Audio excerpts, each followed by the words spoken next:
जोड़ा सहर फ्लाईओभर उपरे गोटे हाईवा ट्रक और गोटे लाइन ट्रक मध्य धक्का हेबारु हाईवा ट्रक चालक गुरुतर आहत होइछन्ति।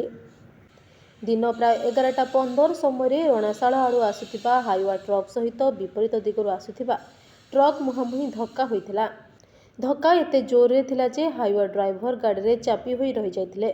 फ्लाईओभर उपरु अन्य ड्राइवर माने साहाय्य पाई तळे थिबा लोकंकु आकुल चित्कार करथिले।